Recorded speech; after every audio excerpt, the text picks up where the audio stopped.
So, you're on the road to being a student filmmaker.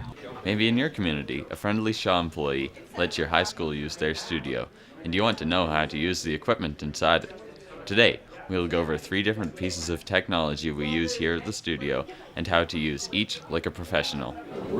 Hey there, I'm Franco, and today I'll be showing you how to use this, a condenser microphone, and how to go over it in the studio. So, this thing right here, it has a handy little clip on it, so that you can put it under your shirt and over top near the collar, so that when you are talking in the show, it shows as little as possible of the microphone, and it gives you the best sound clarity possible.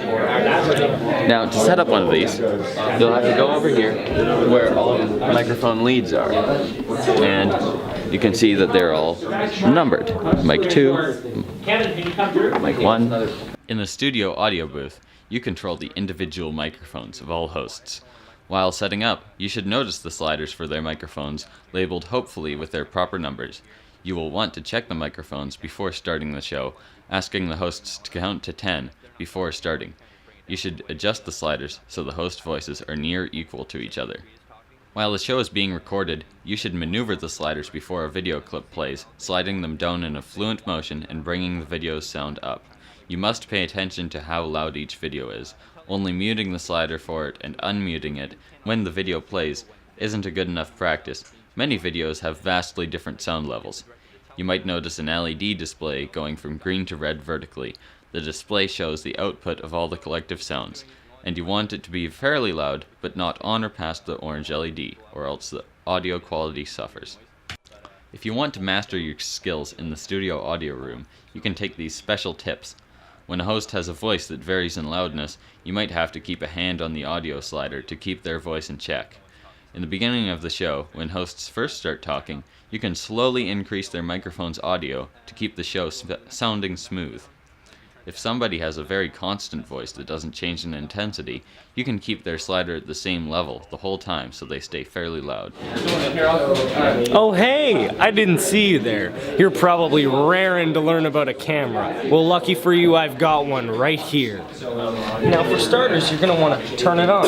On the far right, just under the screen, there is a small button, which where if you hold it, everything will light up and you'll be right good to go. Now immediately you see a red light right here. The red light means that this is one of the 3 active cameras displayed on the actual show when being recorded. Now, actually getting to recording. First, you're going to want to shift so that you can get this. Now, you do want to use the rule of thirds. You want the person you're focused on to be on the leftmost or the rightmost third. As you can see, I have Scott on the right side of the screen here. Hi, Scott. Alright. If you want to get more in depth with the way that you look at this, you can use the zoom function, which is this little knob right here. If I turn it to the right, you'll notice the camera will zoom in, giving a more dynamic shot. Now, furthermore, to become more real, there's a little focus knob right here. Now to focus, there's a small knob to my left and one at the end. Turn this to get the proper focus that you'd like. Now, you may notice green lines. I know they're hard to see on the camera, but if they're showing, that means that it's in this position, which is always important. Now to go super in depth, once you've really got the hang of it, let's say it switches to another camera mid-shot. You could pan so that you don't have that choppy pan during your shot. You could zoom out, zoom in, so that the viewer doesn't catch that and you're going there. If someone else walks in the shot, you can completely zoom out, so that way you see both. You just have to adapt to the environment around you with the tools you're given. Anyways, I hope this has been educational for you. I'm Greg. Goodbye. Bye, Greg. As a studio director, your job is very important as it determines what the viewers see. You can switch between numbers on the keyboard to change between camera 1, 2, and 3. You can use number 4 for a black screen, and number 5 plays our streaming PC. Remember to press the red record button when the show starts. You can use the microphone to ask for alterations by the camera operators. You must pay attention to the script so you can tell which camera you should be recording during it. Before starting the show, tell your workers on the floor through your microphone to say you're ready. If they are also ready, you can count down from 5 and the hosts will begin. If you want to further your knowledge and learn to be an even better director, you came to the right place. If the camera's shots are not as good as you'd like, you can use the microphone to tell them.